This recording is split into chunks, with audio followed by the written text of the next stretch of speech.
참 지혜는 여호와를 경외하는 것이다. 그리고 여호와를 경외하는 삶이라는 것은 삶의 모든 부분에 절대 주권을 인정하는 것이다. 그 주권 때문에 우리가 살아가는 겁니다. 우리 뜻대로 살았다면 아마 못 살 겁니다.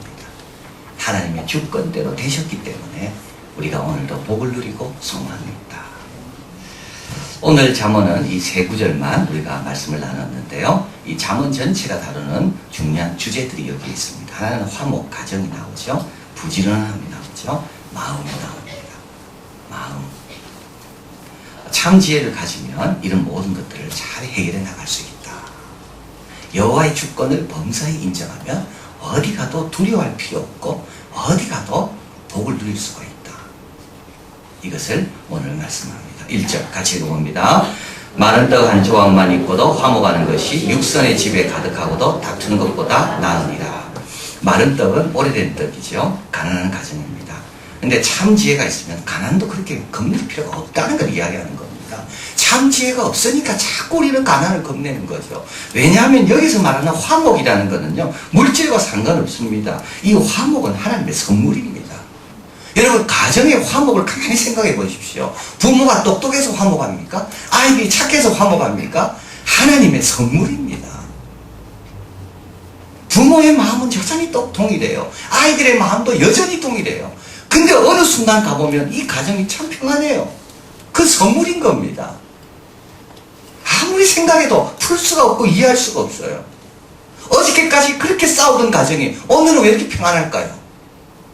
이건 하나님의 선물인 겁니다. 화목은 선물입니다. 그래서 소망을 가질 수가 있는 겁니다.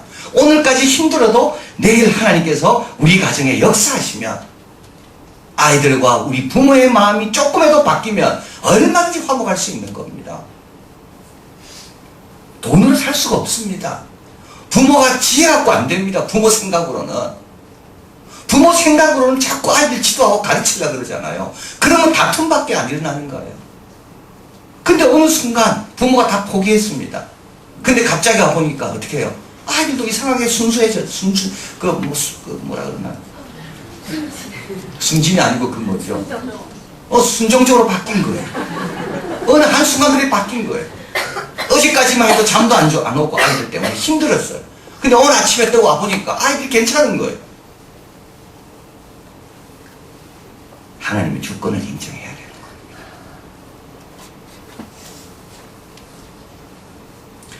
아브라함 링컨에게 하나님께서 주신 게 딱 두 가지였다 그러잖아요. 아브라함 링컨을 위대하게 만들기 위해서 하나님 주신 것은 두 가지였다. 하나는 가난이었고 또 하나는 믿음 좋은 어머니였다. 어제 말씀 그대로입니다. 여호와를 기쁘게 하면 원수도 화목해 하신다. 그것만 여러분 먼저 하시면 돼요. 범사의 그를 인정하고 스스로 지혜롭다 여기지 않으면 돼요. 하나님께 맡기면 돼요. 모든 것을 적당하게 시움받게 창조하셨다. 그때까지 기다리고 조급해하지 않으면 돼요. 마른 떡이 문제가 아니라고요. 지금 우리 가정의 문제는 마른 떡이 아니라고요. 하나님의 주권과 하나님의 화목케 하신 능력은 마른 떡을 초월해서 역사하는 거지, 마른 떡 때문에 역사 못하는 그 정도의 힘을 우리 하나님 갖고 있는 분이 아닙니다. 마른 떡 쳐다보지 마세요. 그리고 마른 떡에 문제가 있다고 생각하지 마세요. 먼저 그 나라와 그 일을 구하는 것. 또 육선이 가득하다 되어 있습니다. 육선이라는 것은 제사 음식을 말합니다. 제사 음식은 특별한 때만 먹는 겁니다. 근데 이 집은 특별한 때만 먹는 게 가득 찹니다. 근데도 다툽니다. 이것도 똑같은 거죠. 물질 많다고 끝났다고 생각하는 사람 많이 있어요. 이 정도 소득이 생겼기 때문에 이제 우리 집은 다 됐다고. 아닙니다. 다툼이 시작됩니다. 물질이 있을 때 어떻게 됩니까? 여호와를 경외해야 되는 거예요. 하나님께 더 많이 드려야 되는 거예요. 가난한 사람을 구제해야 되는 거예요. 그 물질은 썩게 돼 있습니다. 아이들을 썩게 만들고 내 영혼을 썩게 만들고. 잠언은 물질에 대해서 나쁘게는 말하지 않습니다. 그러나 물질의 사이드 이펙트, 부작용, 물질로 인하여 생길 수 있는 위험들, 그런 것들을 잠언은 계속 경고하고 있습니다. 여러분 어느 정도 소득이 됐다고 끝났습니까? 아닙니다. 이제 시작해야 되는 거예요. 더 깨어있어야 되는 거예요. 여호와의 주권. 하나님께서 나에게 이걸 왜 맡기셨는가? 스스로 지혜롭다 여기지 않고 여전히 여호와 앞에 겸손히 나와야 되는 거예요. 여전히 겸손해야 되는 거예요. 참 지혜가 있는 사람은 이런 문제들 앞에서 흔들리지 않습니다. 참 지혜가 있는 사람은 이런 역경 앞에서 물러서지 않고 두려워하지 않습니다. 지혜로 뚫고 나가는 겁니다. 2절 읽어봅니다. 슬기로운 종은 주인의 부끄러움을 끼치는 아들을 다스리겠고 또 그 아들을 중에서 유업을 나눠 얻으리라. 자, 여기 보면 이제 슬기로운 종에 대해서 이제 나와 있습니다. 여기서 우리에게 중요한 것을 이야기하죠. 사람의 가치는 신분과 일치하지 않는다는 걸 이야기하는 겁니다. 내 가치는 나는 종입니다. 그러나 나의 신분은 종이죠. 그러나 나의 가치는 그 집의 가치는 종을 넘어선다. 더 열심히 일하는 그 사람이 가치 있는 사람입니다. 여러분 신분을 보지 말고 내가 얼마나 더 귀하는 자인가 그걸 봐야 돼요. 신분은 종으로 태어나도 괜찮아요. 우리 하나님은 참 특별하신 분이에요. 많은 사람은 세상은 왜 이렇게 불공평하다고 이야기합니다. 그러나 하나님은 우리에게 얼마든지 그걸 만회할 수 있는 기회를 주십니다. 그 자리에서 뭐 하면 됩니까? 열심히 하면 돼요. 왜냐하면 나의 가치는 신분으로 정해지지 않습니다. 또 나의 가치는 나의 참된 신분으로 바뀝니다. 그 가치가 나의 신분이 된다. 어떻게 된다고요? 종이 주인의 아들들을 다스리는 겁니다. 우리는 이를 요셉에게서 봅니다. 종의 신분이었죠. 애국의 총리가 된 거예요. 출발이 중요하지 않아요. 거기서부터 내가 어떻게 하는가가 더 중요한 거죠. 게리 해머리 적은 경영의 미래 보면 기업에 공헌하는 인간의 능력을 다음과 같이 분류합니다.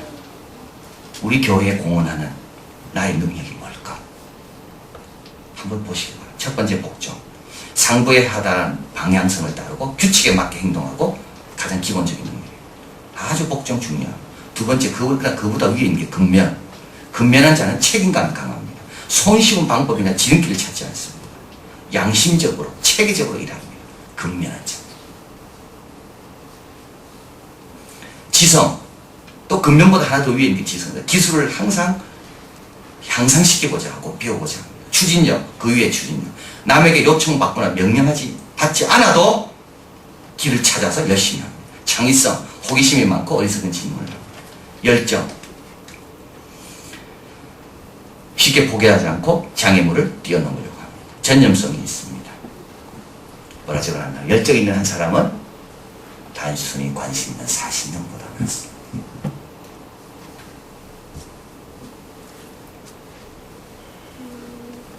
기업에 최고 기여하는 건 뭘까요? 복종은 아니랍니다. 복종은 기업에 기여하는 건 제로랍니다. 왜냐하면 기업에서는 그 정도 복종은 누구라도 돈 주고 사올 수 있거든요. 그 돈을 주면 누구라도 그 정도 복종을 하거든요.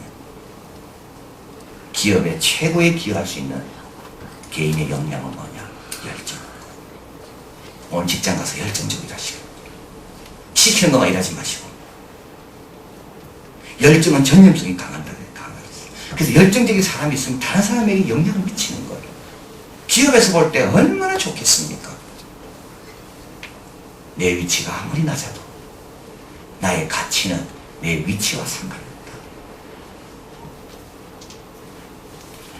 자, 그런데 여기서 우리 자신을 좀 돌이켜볼 필요가 있습니다. 하나님의 자녀라는 신분을 갖고 태어난 우리들. 근데 어떤가요? 그 신분에 걸맞는 열정적인 역할을 하는가요? 잠언 15장 19절 앞에 있습니다. 같이 읽어봅니다. 게으른 자의 길은 가시울타리 같으나 정직한 자의 길은 대론이라. 가시울타리가 많이 나 있지 않습니까? 내 영혼에. 내 마음에 가시울타리가 많이 나 있지 않습니까? 게으르기 때문에.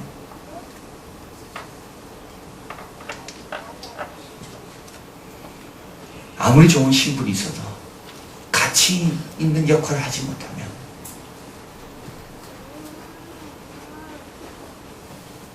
우리는 남의 다스림을 받는 겁니다. 왕 같은 제사장, 거룩한 자도 하나님께서 우리를 불렀지만 내가 그 일을 잘 감당하지 못하면 우리는 남의 다스림을 받는 거예요. 참 지혜가 있는 자는 어디 가든지 요셉처럼, 다니엘처럼 최선을 다해서 일합니다. 오늘 열정적으로 일하시길 바랍니다. 마지막으로 3절 같이 있습니다. 도가니는 은을, 풀무는 금을 연단하거니와 여호와는 마음을 연단하시느니라. 자, 여기서 이제 세 번째가 나오는데요. 마음은 잠언에서 아주 중요한 인간의 부분을 가리킵니다. 왜 그러냐면 4장 23절 같이 읽어봅니다. 무릇 지킬 만한 것보다 더욱 내 마음을 지키라. 생명의 근원이 이에서 나면이라. 왜 마음이 중요하냐면 생명의 근원 어디서 난다고요? 마음에서 난다고요. 생명의 근원은 마음에서 난다. 마음이 좋은 자는 다 괜찮습니다. 마음이 나쁜 자는 어떤 좋은 것도 자기 마음에서 다 나쁘게 만듭니다. 디도서 1장 15절 같이 읽어봅니다. 깨끗한 자들에게는 모든 것이 깨끗하나 더럽고 믿지 않는 자들에게는 아무것도 깨끗한 것이 없고 오직 그들의 마음과 양심이 더러운지라. 마음과 양심이 더러운 사람은 모든 것이 다 더러워집니다. 마음과 양심이 깨끗한 사람은 모든 것을 다 깨끗하게 만듭니다. 그래서 우리 예수님은, 우리 하나님은 마음에 관심이 많습니다. 그래서 오늘 마음을 누가 연단하신다고요? 하나님이 직접 연단하십니다. 마음을 하나님이 직접 연단하신다. 왜 그럴까요? 마음은 안 바뀌어요. 마음은 안 바뀌어요. 마음은 쉽게 안 바뀝니다. 마음은 이상한 경향이 있는데 그게 뭐냐면 자기가 경험한 걸 믿는 경향이 있답니다. 마음은 자기가 아는 게 아닙니다. 아는 게 아닙니다. 알아요. 그러나 경험한 게 마음은 경험한 걸 믿는다. 아무리 부모가 날 사랑한다고 알아도 섭섭한 걸 경험했으면 마음은 그걸 믿는다는 거예요. 내가 경험한 것 중에 많은 거는 뭐가 있나요? 무의식입니다. 나도 모르게 경험한 것이 내 마음에 쌓여 있는 거예요. 그래서 그 마음을 새롭게 한다면 참 어려운 겁니다. 그래서 하나님께서 그 마음을 뭐로? 도가니로, 풀무로. 그래서 도가니와 풀무에 들어갔다 나와야지 비로소 내 마음이 새롭게 되는 겁니다. 그 도가니와 풀무가 뭔가요? 그게 고난이죠.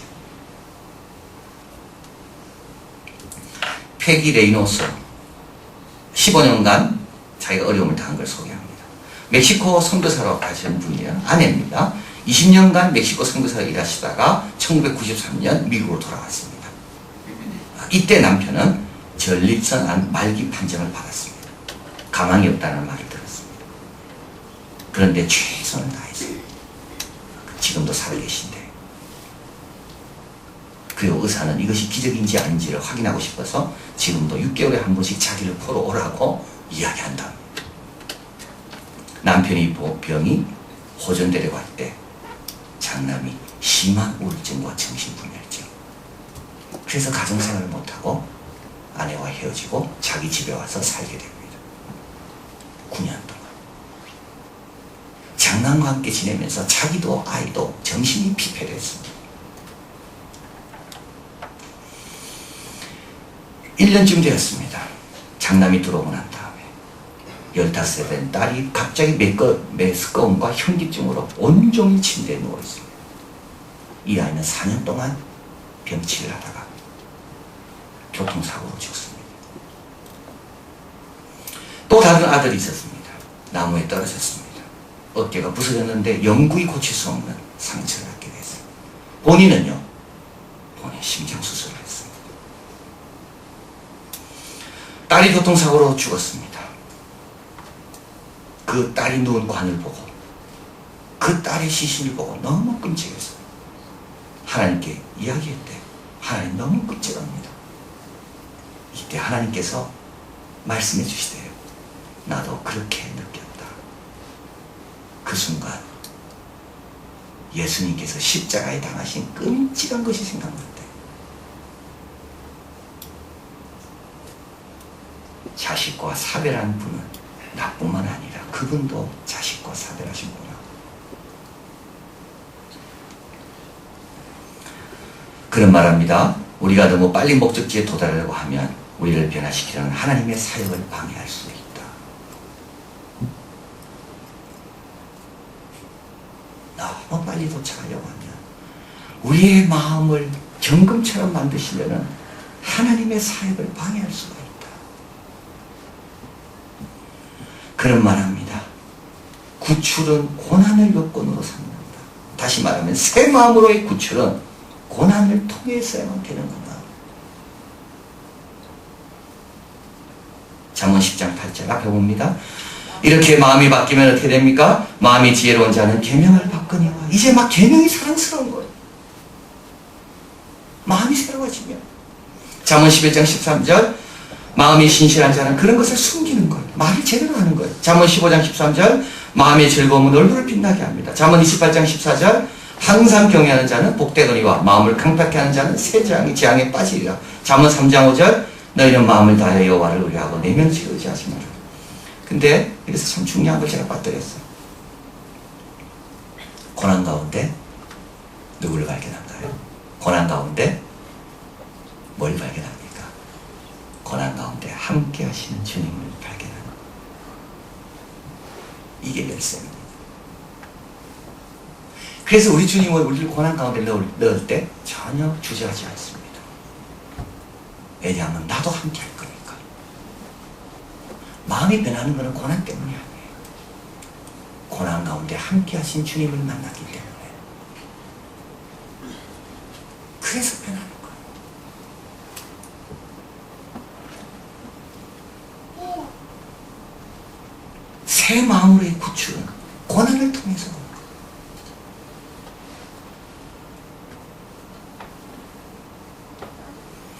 마음이 왜 항상 즐겁습니까? 고난 가운데 주님을 만났거든요. 그 고난 가운데 내 곁에 서서 나를 붙잡아 주시고 나를 힘주시고 위로해 주시고 내가 당한 고난보다 더 심한 고난을 아들에게 주신 그 아버지의 마음을 내가 알았습니까?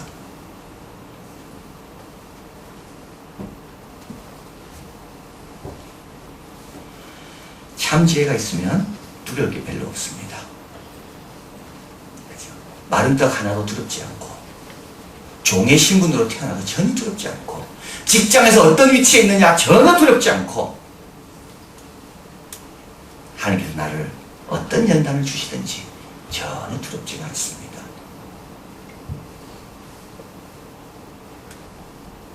왜냐하면